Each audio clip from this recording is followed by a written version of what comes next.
kahimtang sa panahon ng latest news. Deron sa itong linyang Pag-asa Mactan, pinagi ni Sir Joseph Marlas. Sir Joseph, mayong adlawng Miyerkules.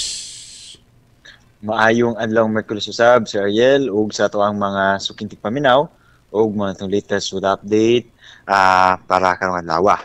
Kining ang atong gimonitor nga LPA no sa naging mga adlaw naana ni gawas sa atong Philippine Area of Responsibility around 1,215 kilometers east-northeast diha sa may extreme northern Luzon.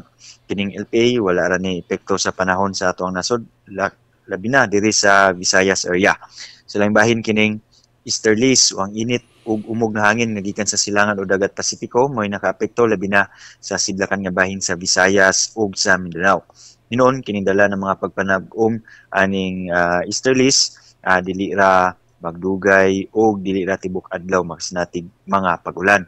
Mungsod sa 24 oras ang tibok Kabisayaan lakip na ang probinsya sa Sugbo padayon na makasinatin in generally fair weather condition na kasarangan ug higayon init nga tempo sa panahon. Daghan po tayong mga tsansa ni mga patak-patak ug mga lumalabay na mga pagulan dala sa localized thunderstorms diri sa central ug western Visayas samtang kining easterlies diri sa may eastern Visayas area. So far karong mga orasa no, kagabi na tay ubay-ubay na mga lugar nga nakasinatig mga pagulan labi na central ug southern portion sa Cebu, dakong bahin sa Habagatan ug taliwang bahin sa Bohol ingon man diri sa Siquijor ug Negros Oriental. Hinoon karong mga orasa nahilis na kining mga pagulan gawas aning diri sa may easternmost portion sa Bohol ug some areas no diri sa posible some areas diri sa northern Cebu area within 30 minutes to an hour. So kining mga pagulan mga lumalabay ang nakita nato more on kining mga nahibilin mga light to moderate rains lamang. The rest of the day init nga tempo sa panahon apan unyang hapon ug gabi makapaabot kay punta posible gyapon ta matungnan aning mga localized thunderstorms. Maong magbantay ta sa itong issue ng mga thunderstorm advisories. Hinay nga sa kasarangan nga hangin ang magpasulabi sa tibok Kabisayaan nga gikan sa habagatang silangan ngadto na sa habagatang kasadpan. Ug atong kadagatan na ay malinawon ngadto sa kasarangan nga mga pagbalod.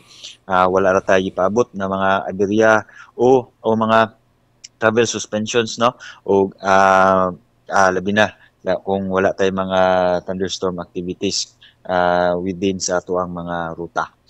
Sa Cebu ato ang dagat mo taob ni sa alas 11:46 sa buntag ginagilawmon nga 1.9 meters ug mohuna sa alas 6:42 unyang gabi nga mabun nga negative 0.02 meters. Ito ang temperatura magpabiling taas ato ang maximum daytime temperature 26 up to 33 degrees Celsius. Atong haring adlaw ni subang sa alas 5:35 sa buntag ug mo salop ni 1 ka minuto sa di pa mag alas 6 sa hapon. Ug matong latest diri sa buhatan sa Pag-asa Mactan, Visayas do Este, si Joseph Merlas, maayong buntag. Salamat Sir Joseph, may butag sa Pag-asa Mactan. Welcome sir. Okay, good morning.